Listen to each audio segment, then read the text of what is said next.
Hello dear students and welcome back to English with Professor Tabassum. आज की हमारी video का टॉपिक है ओज़िमेंडियस। ये पोएम स्कूल में अलग अलग क्लासेस में पढ़ाई जाती है इंग्लिश में, एंड ये डिग्री 4th सेमेस्टर के सिलेबस में भी आती है।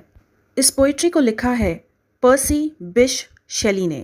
इस पोइट्री को शुरू करने से पहले इसके ऑथर के बारे में कुछ जान लेते हैं।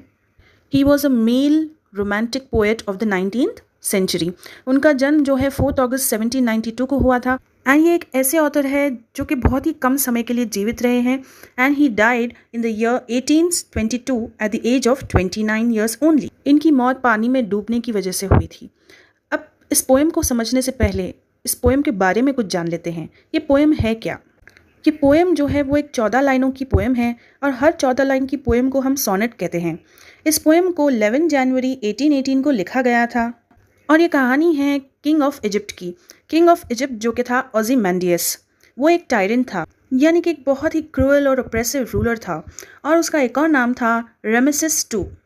तो इस ओज़िमेंडियस को लगता था कि इसकी जो हुकूमत है वो हमेशा रहने वाली है, वो इमॉर्टल रहने वाली है। लेकिन ऐसा कभी हुआ है कि इंसान ने कोई चीज़ अचीव की हो और वो चीज़ हमेशा रही हो? ऐसा तो हो नहीं सकता। तो जो ऑथर है उन्होंने एक ट्रैवलर से मुलाकात की, यानी कि एक मुसाफिर से मुलाकात की, और उस मुसाफिर ने एक्सप्लेन किया कि किस तरह इस ओज़िमेंडियस का जो स्टैचू है वो टूटा पड़ा है डेजर्ट में, रेगिस्तान में। तो इस ओज़िमेंडियस का जो प्राइड था, गुरूर था, वो सब टूट चुका है। ओके, इस पोएम में आयरनी का यूज़ किया गया है। चलिए अब इस पोएम को लाइन वाइज समझते हैं।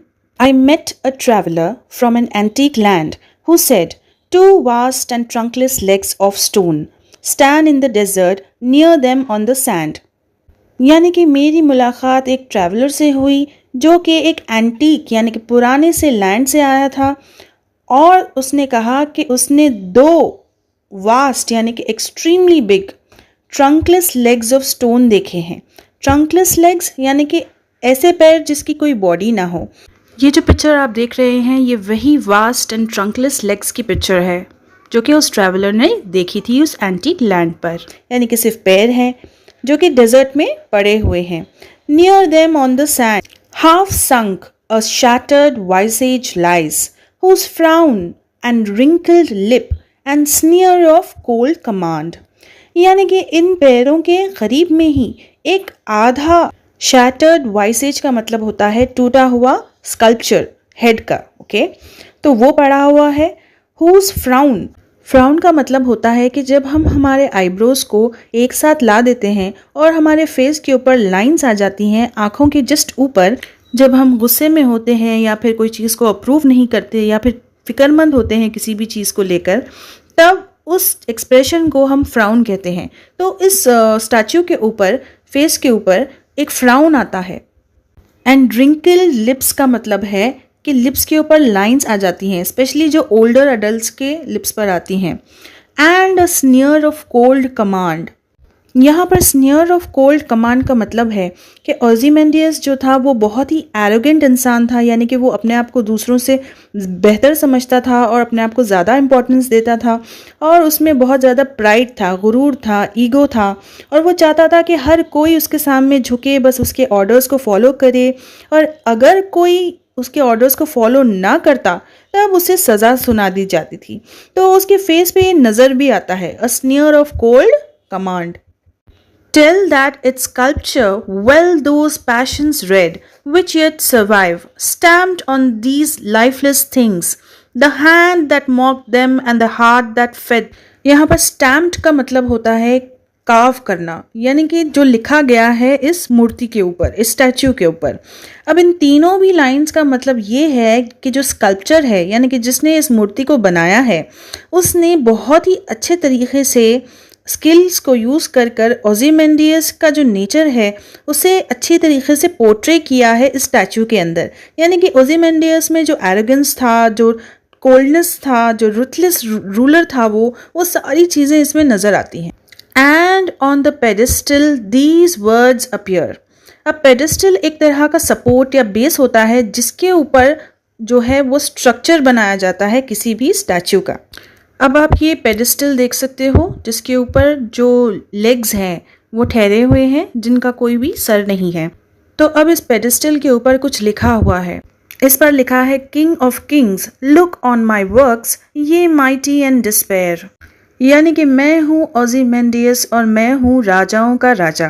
तो जब वो कहता है कि किंग ऑफ किंग्स, तो उसका मतलब ये है कि वो क्रिटिसाइज कर रहा है दूसरे लीडर्स को जो कि आइडियाज़ रखते हैं और वो भी चाहते हैं कि वो भी फ्यूचर में हुकूमत करे।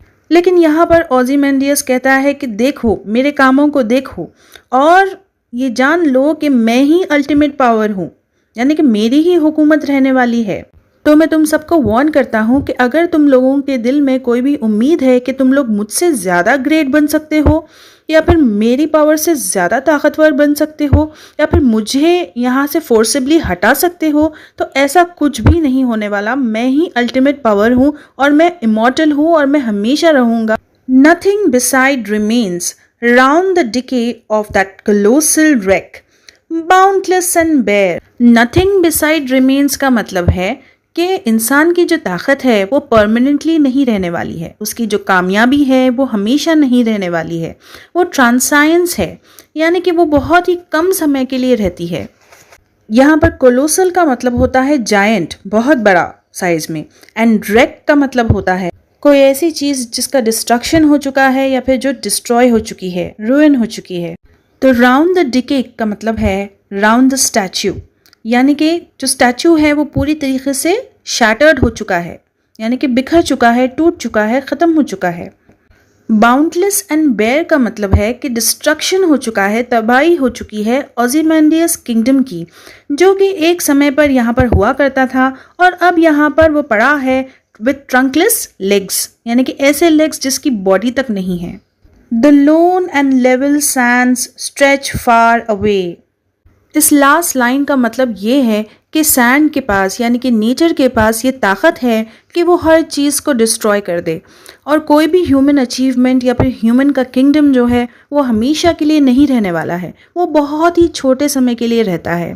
तो इस पोइट्री में आयरनी का यूज़ किया गया है। आयरनी यानी कि ये जो ओzymandias है वो सोचता है कि मैं तो हमेशा रहूँगा, मैं तो इमॉर्टल हूँ, लेकिन ऑन दी अदर हैंड ये जो मुसाफिर है जिसने ये देखा है स्टैचू को, उसने देखा है कि किस तरह उसका स्टैचू जो है वो ज़मीन पर पड़ा हुआ है and with trunkless legs, and उसका जो फेस है वो भी नीचे गिरा हुआ है। तो नथिंग लास्ट फॉर एवर। सो ये आयरनी है कि जब दो ऑपोजिट चीज़ें होती हैं, उसने सोचा था कि सब कुछ रहेगा लेकिन हुआ क्या, ऑपोजिट। सो ये आयरनी है। तो कैसी लगी आपको ये पोएम ओzymandias बाय पर्सी बिश शेली? कमेंट्स में ज़रूर मेंशन करिए। In our next video, I'll be giving you the summary for Ozymandias, जिसकी लिंक भी डिस्क्रिप्शन बॉक्स में प्रोवाइडेड है। ना सिर्फ ये बल्कि डिग्री 4th सेमेस्टर इंग्लिश के सारे लेसन्स और ग्रामर टॉपिक्स की लिंक भी डिस्क्रिप्शन बॉक्स में दी गई है। You can go ahead and complete your whole syllabus and don't forget to hit the bell icon so that you be notified each time I upload a video.